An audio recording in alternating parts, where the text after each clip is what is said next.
Questions? What's been the point of emphasis during your practices, Buzz?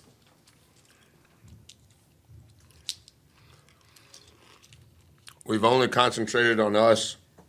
We have to make some adjustments on who plays, on when they play, on the energy they play with, on how we start. We don't have the data on that other than from the games. We've studied our 3 losses in comparison to our 5 wins. There is some personnel that's concerning. That's up to me in regards to figuring out the right groupings.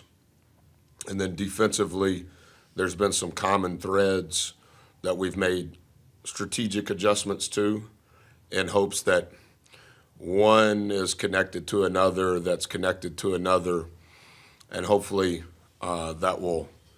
those adjustments will help us. And so in truth, that's what we did in 2-a-days on Monday and Tuesday, and we scrimmaged on Wednesday so we would have good clips to teach from this morning. We were off yesterday, and obviously we'll work today and tomorrow in preparation for Sunday's game. If I understand your philosophy correctly, you've talked before about wanting to push offensive teams out. Sure. Force the 3. Yep. When you have a situation like last week when they're hitting threes at a rate they weren't coming in, what kind of adjustments do you have to make defensively? Yeah, I don't want to say that because I know that Coach Tinkle's listening to the press conference.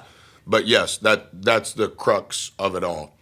Statistically speaking, if you look at specifically last year and this year, opponents are going to shoot more threes because of our defense. We're not the only team in the country that plays it.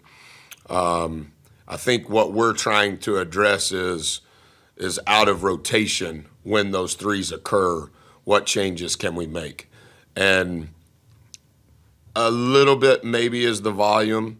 The volume doesn't concern us. It's what happens leading up to that shot, and then can we finish the possession with the rebound? How much did what y'all went through last year and kind of the time after Auburn go into how you managed this week and coming off that loss? It was a good question. It was eerily similar. We got back Saturday night at midnight. Thanks for wearing a sport coat to the press conference. I really liked it. I've never seen you wear a sport coat. Woke up early Sunday and got some of my steps in. I watched church. And then I called the staff to come to my house, and we just sat outside for a long period of time until we had the staff Christmas party that evening. And we kind of methodically, Travis, went about it the same way. Some opinions were involved, but tried to get the emotion out and just say, here's an 8-game sample.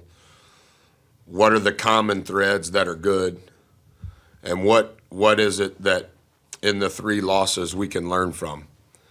And then when we identified those categories, okay, so that's what's beating us.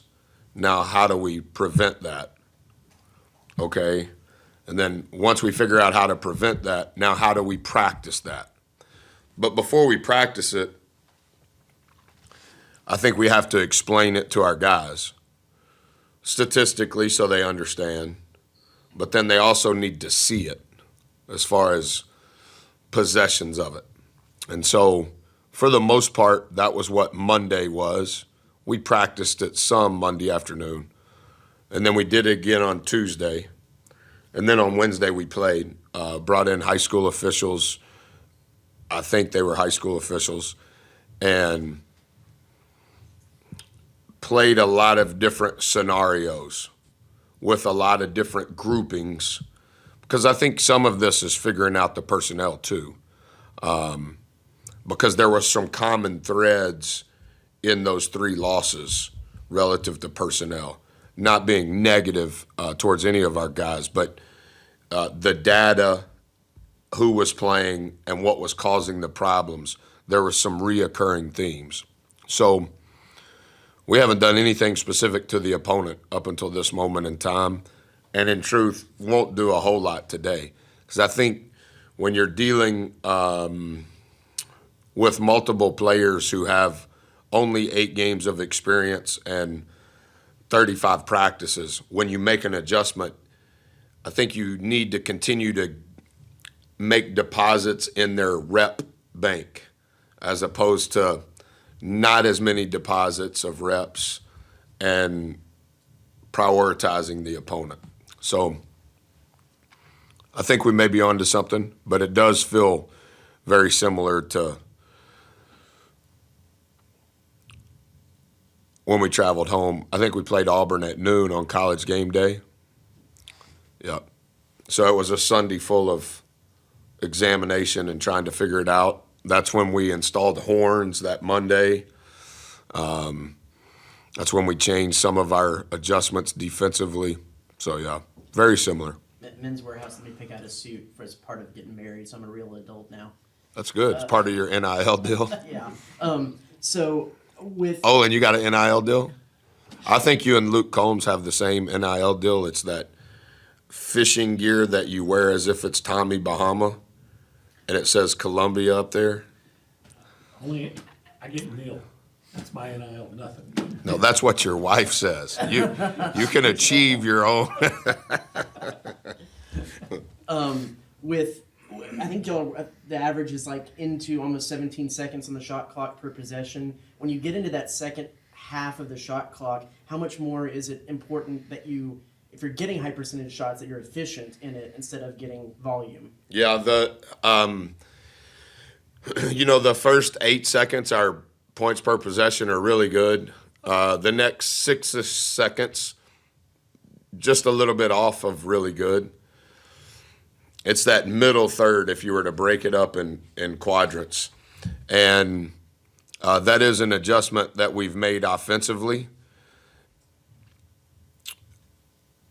You can look at the components of our offense and see where we're ultra efficient.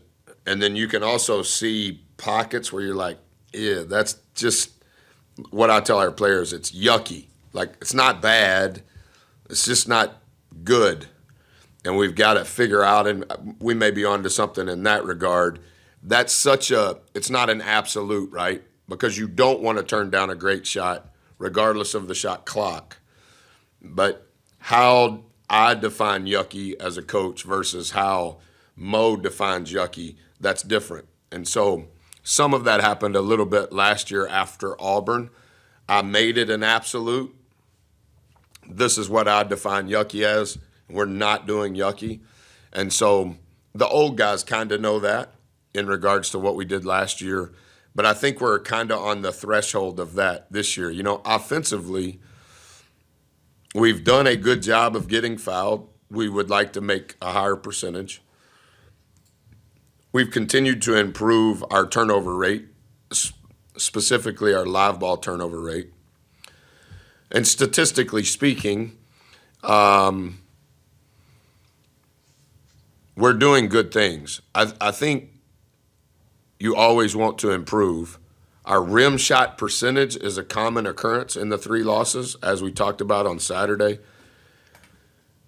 Through every possession in the first 8 games, we've gotten to the rim 50% of the time. That's pretty good offense. I don't know that number is going to stay 50% because that's absurdly high. But against Boise, we only finished 50% of those. Well, that's not good enough. And so that would be one category of the offense. But, like statistically, the things that stand out defensively in those 3 losses do in part have negatively impacted our offense because we're playing against a set defense so much, which is going to bleed into that post 17 seconds on the clock because you're getting it out of the net too often. So I do think it's hand in glove and they're interwoven and interconnected. But I think one of the things that we have concentrated on this week in that yucky area, I think we can improve on. with those common threads in the 3 losses, what do you want to see different on Sunday? The first thing is we have to be ready to play from the jump. The second thing is when things are not going perfect, we have to find the right group that can respond to that. The third thing is we don't have a margin to give away to negative emotion or feelings. We need to figure out these are the guys that can withstand good things and or bad things. These are the guys that can create good things from bad things. We have to finish the possession with the rebound at a much higher rate. What transpires before the opponent's shot, we need to improve at in regards to the type of shot that they shoot. And then we need to continue to get fouled, and then we have to stop fouling. We have given away 28% of the points scored through 8 games at the free throw line. And that is very difficult to overcome. Before anybody shoots a 3, if you score 100 points and you give 28 of them away at the free throw line, it's just bad math at the very beginning. And so there's a lot of things that we need to do prior to a shot. When a shot is missed, we need to rebound it. But before a shot is taken, we need to stop fouling. Well, as you know, I played so well at home. Is that a matter of familiarity, comfort, playing teams that just quite aren't as good as y'all? You know, is there a reason that you look at it and say? Probably a little bit of all of that. I think we've played 4 neutral site games, and we've played 4 home games and 1 road game. Somebody's math is off there. Three home games. Played 3 home games. We played the 2 the first of the week, and then 1 against SMU. Yeah. So we haven't got in a rhythm at home because there has been a lot of start and stop. But I do think all of those things apply. In all sports, I think all those things apply. How much more do you need from the guys that you're counting on this season? Yeah, that is something that if you look at the themes, we need our good players to be good players when it's time to be good players. And that doesn't mean that they have to be perfect, and it doesn't mean that every night they're all going to be good at the same time. But when we've been bad, what I would say our good players that have experience, they have not been good. And now that puts an inordinate amount of pressure on the guys that are good players that are new to what we're doing. And so that's my whole diatribe on the personnel groupings. Like, we don't have enough possessions to, hey, is this going to be a good day or not? Like, we can't stay on that too long on either side of the ball. Is it a challenge for you guys, I guess, how you navigate the challenge offensively when things might be going through a tough stretch defensively to still, have that urgency, maybe, still not play too fast and lead to more troubles on the defensive end, but not kind of fall into this, just get things to a grinding halt and, mess up your offensive rhythm? Yeah, all of that's true. I think if we call them turkeys, 3 stops in a row. When you are playing on the verge of a turkey often, it probably means within how we play that offensively we may not be making shots, but the pace is probably about kind of, what's the little nursery rhyme, like Goldilocks, it's about right, When we're constantly taking the ball out of the net, it's going to get closer to a grind and a tractor pull because when we score, we're going to have some sort of pressure before it gets into the half court.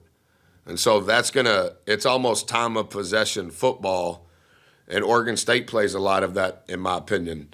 Like, you're going to lose possessions over the course of a game because of the pressure in the front court. So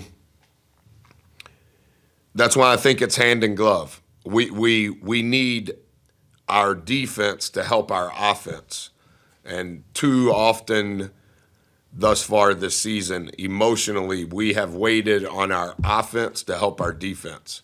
And that is not a good sign of maturity when you're waiting on something good to happen offensively before you do your job defensively. Chicken or the egg. We want to start with defense, and we want our defense to help feed our offense.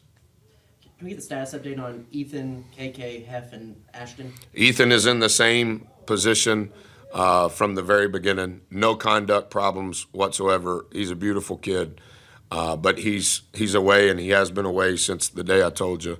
What was the next one? KK, Heff, and Ashton. Yeah, Ashton is healed from his whatever that medical term is. He hasn't practiced enough to even be considered to play. There's some funny word for H, but it's sprained, yet he's went through all of the sessions. He was cleared to practice for today, but today is the first day of finals, and he's getting his degree from the Mays School of Business. That's an important degree here. So he's taken an all-day final, so he will not practice. K did something to his heel, not necessarily a spur, bruise, it hurts, whatever. And he practiced bits and pieces on Wednesday during the scrimmage, kind of in a limited way. And then we were off yesterday, but we kind of wanted to put a little bit of wear and tear on him to see how he would respond, knowing that Thursday we were off. Just to clarify, is Ethan practicing? No, practicing? Okay. no. He has been away from the program since that day. Gotcha. And Solo, what is it about him that makes him one of your guys? The first thing I would say is I just love his story. I cheer for underdogs. I cheer for the ones that, like my wife says, she uses different words that wouldn't apply to Solo. But I think I'm just attracted to underdog type stories. I'm attracted to those that, statistically speaking, the odds say it's against them. I'm inspired by those that overcome odds. Solo is very intelligent, but you would never know that when you were recruiting him because he's so quiet. And I think that he was raised by a single-parent mother who has given her life away for her kids. And so I love what he's about. I think he's ultra-talented. He has great growth in front of him. At times, he's very immature because he's a college freshman finishing his first semester. And so, but I think he's what college athletics is supposed to be about. And I think the experience that he will have here, or that I understand he can leave in 4 months like everybody else. But however long his experience is here, I think